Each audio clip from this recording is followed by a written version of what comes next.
올해 좀 몇 년이 아니라 꽤 되었죠. 거리에서 성탄절 분위기가 그렇게 나지 않는 이 시대가 꽤 오래되었습니다.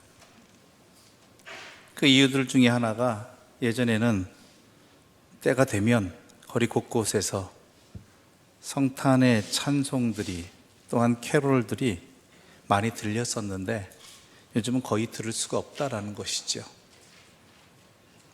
근데 얼마 전까지 저는 그 이유가 저작권 때문인 줄 알았습니다. 음악에 대한 저작권을 내야 되기 때문에 가뜩이나 어려운 상점들이 음악을 틀지 않는 것이다라고 생각했지요. 그런데 며칠 전 뉴스에서 캐롤이 거리에서 나오지 않는 이유는 저작권료 때문은 아니라는 것이죠. 그건 오해라고 합니다. 물론 저작권료가 없는 것은 아닌데 사실 전통시장이나 50평방미터의 작은 상점들은 저작권료를 내지 않아도 된다고 합니다. 즉 15평 정도의 작은 상점들은 저작권료에 해당이 안 된다는 것이죠. 그렇다면 거리에서 캐롤이 안 들리는 이유는 무엇인가? 그것은 대부분이 생활소음 규제 때문이라고 합니다.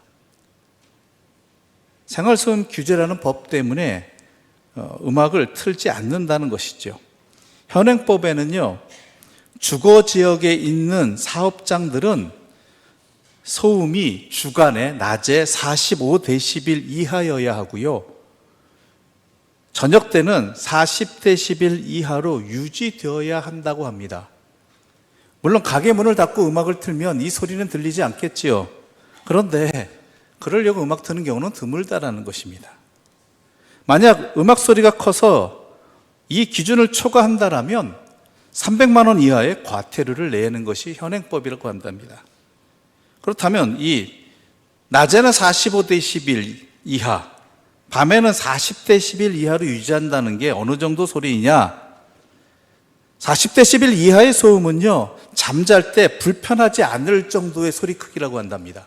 생각보다 조용합니다. 보통 조용한 가정이 30에서 40데시벨 사이라고 합니다. 그리고 도서관도 30에서 40데시벨 사이입니다. 에어컨 소리 그렇게 크지 않죠. 그게 30에서 40 사이입니다. 그러니까 밤에 이거보다 조금 더 크면은 과태료 대상입니다. 낮에도 마찬가지입니다. 세탁기 돌아가는 소리가 50데시벨에서 60데시벨이라고 합니다.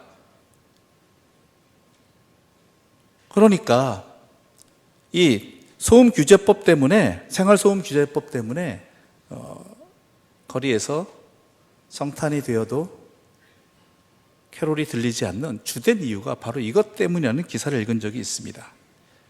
그래서 그런지 우리가 어렸을 때 경험했던 성탄이나 또한 그 기쁨들이 우리의 삶에 충만하지 않은 것 같습니다.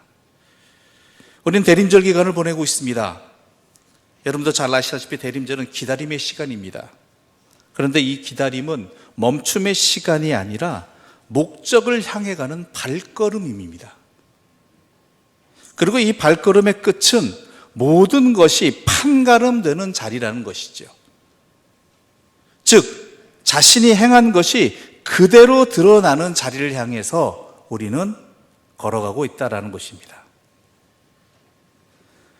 그런데 이 기다림의 시간이 힘든 것은 이 목적을 향해 가는 발걸음마다 성도들이 겪게 되는 고난과 시련이 만만하지 않기 때문입니다. 게다가 사람은요, 힘들면 조급해집니다. 도리어 침착해져야 될 상황에 조급해지게 됩니다. 힘들지 않아도 참기가 어려운 일인데 힘들면 그나마 가졌던 침착함도 뒤로 미루게 되어서 잘못된 선택이나 악수를 두는 경우가 많다라는 것이죠. 오순절 성령 강림 이후 예수님을 따르는 많은 사람들은 성령에 충만하여서 새로운 세상에 대한 믿음을 가지고 기쁨과 열정에 사로잡혀 살았습니다. 우리가 사도행전을 읽어서 너무 잘 알죠. 그 기쁨과 열정이, 그 성령 충만함이 얼마나 그들을 사로잡았는지 그것으로 인해 겪게 되는 어려움들, 경제적 빈곤이나 또한 유대교와 로마 제국의 박해에도 그들 안에서 이 솟구쳐 오르는 이 기쁨과 이 열정이 소멸될 수가 없었다는 것이죠. 예수님 안에서 서로 섬기고 나누고 돌보는 일 속에서 그들은 하늘나라를 맛보며 살았습니다. 이것이 참 생명의 삶임을 경험했습니다. 그런데 이런 열정의 시간은 오래 지속되기가 참 어렵습니다. 여러분도 지금까지 신앙생활을 해오시면서 이처럼 뜨거운 은혜의 경험들을 해보신 일이 있을 것입니다. 너무나 놓치기 싫은, 누리고 싶은 그러한 기쁨의 자리였죠. 그런데 그것이 오래 지속되기가 생각보다 힘들다라는 것이죠. 금방 식어버리죠. 다시 오시겠다고 약속하셨던 주님은 오시지 않고 있습니다. 게다가 참고 견뎌왔던 기독교인들에 대한 박해가 점점 더 심해지고 있는 상황에서 믿음을 지킨다라는 것은 여간 어려운 일이 아니었죠. 그래서 어떤 이들은 교회를 떠났습니다. 또한 교회에 남아있는 이들조차도 십자가를 든든히 붙들지 못했습니다. 믿는다고는 하지만 그 믿음대로 살아가기 위한 치열한 노력들이 점점 줄어들었습니다. 그리고 또 안타까운 것은 이러한 현실에서 너무나 무기력한 자신들을 보면서 체념하듯 살아가는 사람들, 그저 세상과 인연을 끊고 자기들끼리 도피하여 살아가는 것이 전부인 줄 알고 살았던 사람들, 이런 사람들도 많아졌다라는 것이죠. 게다가 영원한 중심이신 예수 그리스도의 마음에서 멀어지면서 시선이 주님께 아닌 다른 것에 돌아가면서 사람들은 서로 원망하는 일도 많아졌습니다. 교회 안에서 다양한 문제들이 발생하기 시작했습니다. 하나님을 등지고 세상과 버타는 사람들이 늘어났습니다. 이러한 교회의 안타까운 모습의 대표적인 것이 뭐냐면 교회 안에서 가난한 사람들이 소외되기 시작했다라는 것입니다. 차별과 업신여김이 성행하면서 사람들은 거침없이 서로가 서로에 대한 분노의 마음을 표현하곤 했습니다. 없어서 분노하고, 있어서 분노하고, 누가 가져서 분노하고, 누가 차별받아서 분노하고. 이러한 상황이 초대교회의 상황이었습니다. 이러한 상황에 놓인 교회들과 성도들에게 야고보는 이 주님이 다시 오실 주님을 기다리는 이 마지막 때를 어떻게 살아가야 되는지를 분명하게 다시 한번 권고하고 있는 것이 오늘 본문의 내용입니다. 그래서 이렇게 말합니다. 형제들아, 주께서 강림하시기까지 길이 참으라. 그냥 참는 것이 아니라 길이 참으라는 것입니다. 왜냐하면 우리에게 어려움은, 고난은 크게 한 번 오는 것이 아니기 때문입니다. 우리를 힘들게 하는 일들은 끊임없이 계속되어집니다. 한 고비를 넘겼다 싶은데 또 다른 일들이 터지고, 또한 해결했다 싶은데 그 일이 다시 반복되는 일들, 새로운 일들이 또 나타납니다.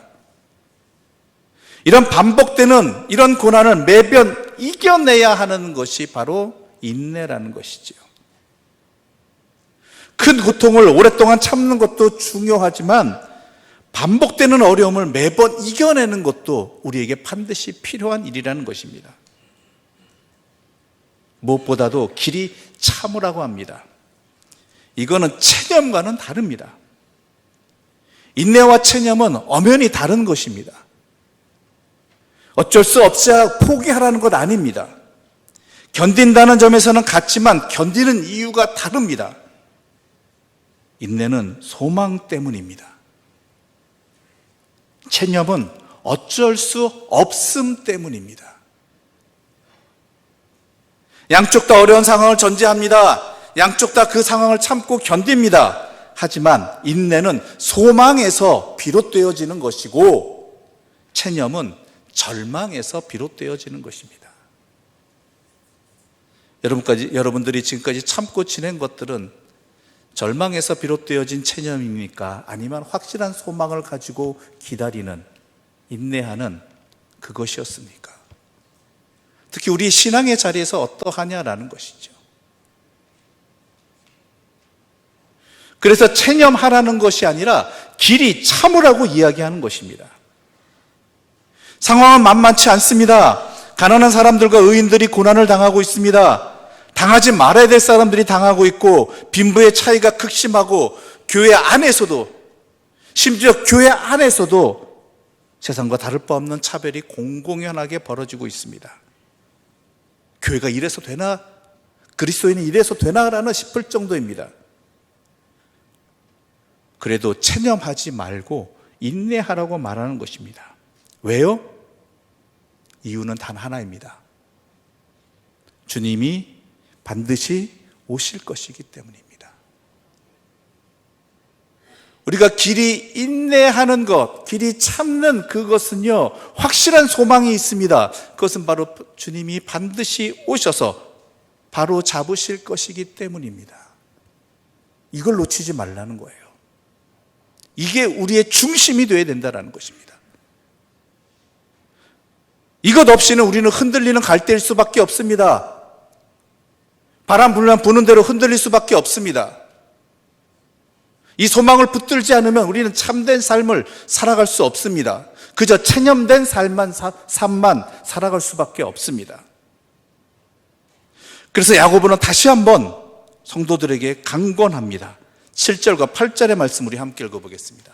7절과 8절입니다. 그러므로 형제들아, 주께서 강림하시기까지 길이 참으라. 보라, 농부가 땅에서 나는 귀한 열매를 바라고 길이 참아 이른 비와 늦은 비를 기다리나니 너희도 길이 참고 마음을 굳건하게 하라. 주의 강림이 가까우니라. 아멘. 신앙인의 힘은요, 하나님입니다. 상황이나 아니면 세상이 아닙니다. 하나님께서 반드시 우리에게 개입하시고 우리를 구원하신다는 그 믿음이 신앙인의 힘입니다. 신앙인은 말 그대로 주님이 우리의 삶 한복판에 오셔서 바로 잡으시고 구원하시고 회복시켜 주신다고 믿고 살아온 사람들입니다. 이것이 바로 여러분의 확신이기를 바랍니다. 그래서 야고보는 주님의 오심은 적절한 때에 내리는 이른 비나 늦은 비와 같다고 하였습니다. 이 이른 비나 늦은 비는 우리에게 성경에서만 들리는 단어이지만 당시 유대인들에게는 너무나 당연한 일이었습니다. 당시에는 가을에 새해가 시작되었습니다.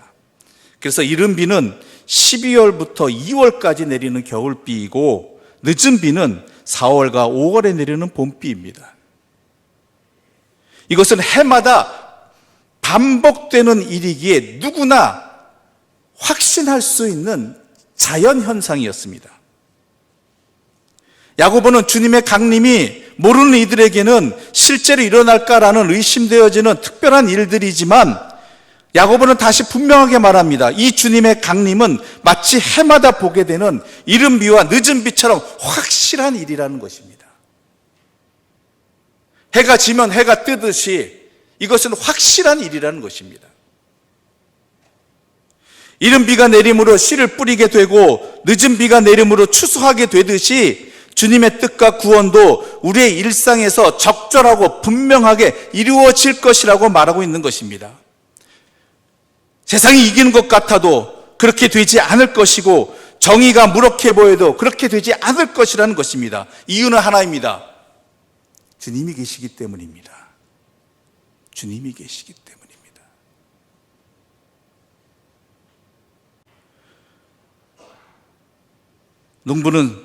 사람들은 살기 위해 노동을 합니다. 농부들은 파종과 수확만 하는 것 아닙니다. 농부들은 씨를 뿌릴 뿐만 아니라 땅을 일고 밭을 만들고 거기에 씨를 뿌리고 움투기를 기다립니다. 또한 잡초가 자라지 않도록 풀도 뽑아줘야 되고 가물면 물도 대어줘야 합니다. 많은 수고를 감당해야 됩니다. 때로는 애써 가꾼 것이 가뭄 때문에 폭우 때문에 제대로 되지 않을 때도 있습니다. 그래도 암담해도 묵묵히 해야 할 일을 해내는 것이 바로 농부의 인내입니다. 왜냐하면 반드시 거둘 것이기 때문입니다. 우리는 못 거둘지 모르겠지만 하나님은 반드시 거둘 것이기 때문입니다. 이른 비처럼 주님의 때가 올 것이고 늦은 비처럼 주님이 바로 잡으실 것이기 때문입니다. 우리의 각 개인의 삶에도 이 땅 구석구석에도 주님의 구원이 이루어질 것이기 때문입니다. 그래서 참고 견디며 기다리라는 것입니다. 비가 오지 않는 동안에도 밭일을 중지하지 않고 꾸준히 하는 농부처럼 우리가 바른 신앙인의 삶을 지키는 것, 오직 주님 바라보고 주님이 반드시 거두심을 믿고 어쩔 수 없음이 아니라 주님이 계시기 때문에 흔들리지도 말고 체념하지도 말라는 것입니다. 아무리 강해 보여도 세상은 세상이고 아무리 무력해 보여도 진리는 진리입니다. 그러니 참고 견디며 기다리며 의의 길을 묵묵히 걸어가라는 것입니다. 그게 바로 우리의 삶의 모습이고 이 대림절 기간 동안에 이 기다림의 시간 동안에 우리의 신앙을 다시 한번 되짚어보는 자리가 되어야 된다는 것이죠. 무엇 때문에 기다리고 계십니까? 내 기다림의 힘은 무엇입니까? 내 확신의 근거는 어디입니까? 오직 하나입니다. 우리 주님 한 분뿐입니다. 주님께서 반드시 오심을 믿는 그 한 가지가 우리가 붙들어야 될 유일한 우리의 뿌리이고 확신인 것입니다. 그래서 야고보는 선지자들과 욥의 예도 다시 한번 들어줍니다. 우리 10절과 11절 말씀 함께 읽어보겠습니다. 10절과 11절입니다. 형제들아, 주의 이름으로 말한 선지자들을 오랜 고난과 오래 참음의 본으로 삼으라. 보라, 인내하는 자를 우리가 복되다 하나니 너희가 욥의 인내를 들었고 주께서 주신 결말을 보았거니와 주는 가장 자비하시고 긍휼히 여기시는 이시니라. 아멘. 선지자들도 마찬가지로 씨를 뿌리는 사람입니다. 말씀에 씨를 뿌리는 사람이지요. 그런데 생각보다 사람들이 귀를 기울여 듣지 않는 게 하나님의 말씀입니다. 왜냐하면 하나님 말씀대로 산다는 게 생각보다 힘들고 또한 자기를 불편하게 하는 일이거든요. 그러므로 하나님의 말씀을 받은 자로 산다는 건 이 선지자의 삶은 참 고단한 일입니다. 사람들이 듣기 싫어하는 말을 주로 하니까 그들은 늘 배척받았습니다. 하지만 선지자는 자신의 사명을 포기하지 않았습니다. 힘들지 않았기 때문에 아닙니다. 걸어도 피곤하지 않았기 때문에 아닙니다. 피곤합니다. 힘듭니다. 때로는 원망도 합니다. 그럼에도 불구하고 포기하지 않은 것은 모든 것을 하나님의 시각으로 바라보았기 때문입니다. 역사와 현실을 세상의 눈으로 보지 않고 합리화하지도 않고 포기하지도 않고 하나님의 뜻 안에서 바라보았기에 그 고난을, 그 어려움을 감당할 수 있었던 것이죠. 우리 또한 마찬가지입니다. 이 기다림의 시간이 우리에게 주어졌다는 것은 우리의 시선을 하나님께 맞추라는 것입니다. 우리의 삶의 자리를, 지금까지 살아온 자리뿐만 아니라 앞으로 살아갈 자리를 하나님의 시선 안에서 바라보라는 것입니다. 어찌 보면은 세상의 눈으로 보면 지나온 내 삶의 경험들은, 얻어낸 것들은 허무한 것일 수도 있습니다. 이토록 열심히 신앙생활했는데, 수고했는데 이것밖에 안 되는가라는 자신을 향한 절망도 다가올 수 있습니다. 그런데요, 이런 것들을 내 눈이나 세상의 눈으로 보는 것이 아니라 하나님의 눈으로 바라볼 때 우리는 길이 참을 수 있는 것이고, 포기하지 않고 씨를 뿌릴 수 있는 것이고, 그리고 하나님 안에서 힘을 얻을 수 있는 것입니다. 왜냐하면 하나님의 뜻은 반드시 이루어짐이 보이기 때문입니다. 욥의 이야기도 마찬가지입니다. 욥은 그 단란하고 행복했던 그의 삶은 어느 한순간에 다 무너져 버리고 말았습니다. 그의 삶을 지탱해 주었던, 그의 삶에 힘이 되었던 그 모든 것들이 사라지고 말았습니다. 재산도 사라졌습니다. 자녀들, 명예 다 잃어버렸습니다. 심지어 그의 건강도 잃어버렸습니다. 솔직히 우리가 붙들고 살아가는 것 아닙니까?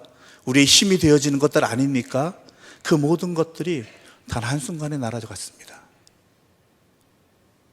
고난의 시간이 길어지면서 그는 삶의 의미조차 잊어버렸습니다.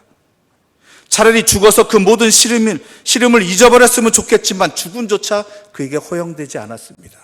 게다가 어떻게 됐죠? 친구들마저 그를 비난합니다.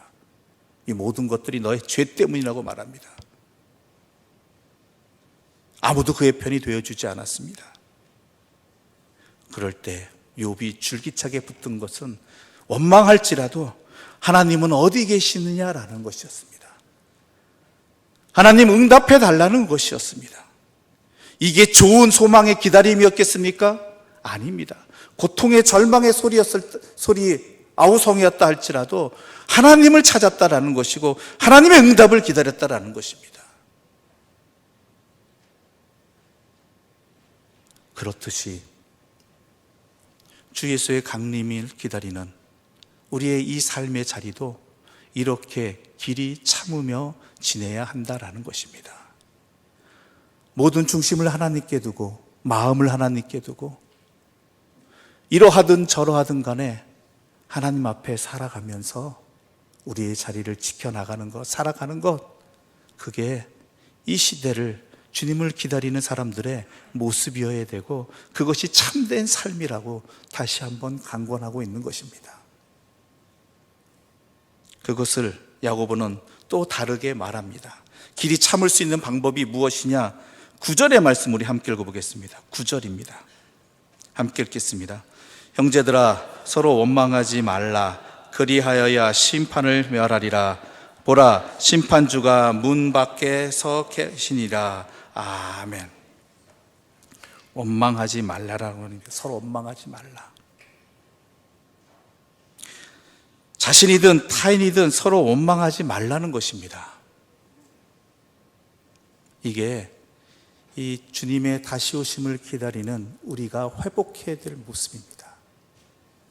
이 기다림의 시간 동안 내 삶을 어떻게 고쳐나갈 것인가? 내 속에 있는 원망을, 서로 간의 원망을 버리는 것입니다. 내 자신을 원망하는 것도 있고요, 타인을 원망하는 것도 있습니다. 상황이 어려워질수록 원망은 더 커져갑니다. 내가 무력해질수록 더 원망은 커져갑니다. 그런데요, 원망하지 않아야 되는 이유는요, 자신이든 타인이든 서로 원망하지 않아야 되는 이유는 주님이 반드시 오시기 때문이라는 것입니다. 누군가는 조급합니다. 누군가는 느립니다. 누군가는 과하고 누군가는 모자릅니다. 하지만 원망하지 말자라는 것입니다. 이해하고 참고 견디다 보면 서로의 마음이 모아질 것이고, 또한 그러다 보면 하나님의 나라와 뜻에도 서로 모두가 더 가까워지게 될 것이란 이야기입니다. 이것에 더 깊은 의미가 있습니다.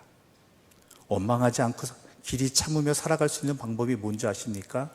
원망하지 말라는 이 야고보의 권면에 하나님의 뜻에 담긴 의미가 뭔지 아십니까? 서로 사랑하라는 것입니다. 원망하지 않는다고 해서 그 원망이 사라지지 않습니다. 그냥 참고 있을 뿐이고 품을 뿐입니다. 언젠가는 폭발하게 됩니다. 그래서 내 자신과 원망을 품고 있는 내 자신뿐만 아니라 원망의 대상인 타인도 상처를 입게 되고 어려움을 당하게 됩니다. 원망을 하지 않을 수 있는 방법은 하나입니다. 사랑하는 것입니다. 사랑은 언제나 오래 참는 것입니다. 길이 참을 수 있는 방법도 사랑하는 것입니다. 이미 예수님께서, 하나님께서 우리를 그렇게 길이 참으시며 사랑해 주셨습니다. 그래서 이 땅에 오셨고 십자가를 지셨고 그리고 다시 오시는 것입니다. 왜요? 우리를 사랑하셔서입니다. 우리를 원망하셔서 이 땅에 다시 오셔서 두고 보자 하시는 것이 아니라 우리를 사랑하셔서 다시 회복시켜 주시기 위해서, 다시 고쳐 주시기 위해서, 다시 세워 주시기 위해서, 제대로 살게 해주시기 위해서 이 땅에 다시 오시는 것입니다. 그러한 주님을 기다리는 우리라면, 다시 오시는 주님의 사랑이 우리에게 분명히 임하고 있다는 것을 안다라면 우리 또한 서로 사랑하며 지내는 것이 주님을 기다리는 자의 모습이고 그 기다림의 시간이 되어야 되는 것입니다.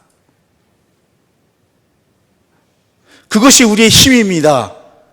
우리가 체념하지 않고 소망을 가지고 길이 인내하며 살아갈 수 있는 길입니다. 이미 우리에겐 그 사랑이 있습니다. 그 사랑을 받은 자입니다. 그 사랑으로 지금까지 살아왔고 앞으로도 영원히 살아갈 것입니다. 그렇다면 이 기다림의 시간, 남아있는 인생 서로 사랑하며 주님 안에서 살아가는 것, 이게 우리의 힘이 되고 우리의 생명의 길이 되지 않겠습니까? 그러므로 마음을 굳게 다시 한번 다지는 이 시간이 되기를 바랍니다. 주님이 우리를 사랑하셨듯이 우리가 서로 사랑하는 삶을 살아가기를 바랍니다. 세상의 소리에, 상황에 흔들려서 우왕좌왕하지 말고 뚝심 있게 믿음 지키며 살아가야 합니다. 적절한 때가 반드시 옵니다.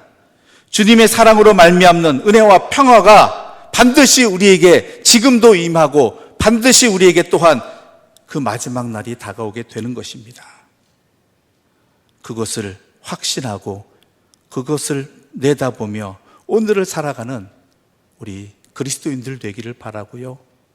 또한 이 대림절을 보내고 있는 다시 오실 주님을 기다리는 우리 효목제일교회 성도들 되시기를 간절히 소망합니다. 기도드리겠습니다. 하나님 아버지, 감사합니다. 이 기다림의 시간, 우리가 체념하는 삶이 아니라 길이 참으며 주님을 향해 나아가는 발걸음을 걷게 해주신 것 감사합니다. 그런데 우리가 겪고 있는 현실이나 상황 때문에 우리는 조바심 내거나 미리 체념하는 삶으로 변질되어 갑니다. 낙담합니다. 그러는 이유가 무엇인지 분명하게 야고보의 말씀을 통해서 알려주시니 감사합니다. 이제는 주님을 바라보게 하여 주시옵소서. 오직 주님만 바라보며 주님의 사랑, 주신 사랑에 힘입어 그 사랑으로 힘입어 살아가는, 소망으로 참고 견디며 인내하며 살아가는 묵묵히 의의 길을 걷는 주님의 사람으로 살아가게 하여 주시옵소서. 예수님의 이름으로 기도드립니다. 아멘.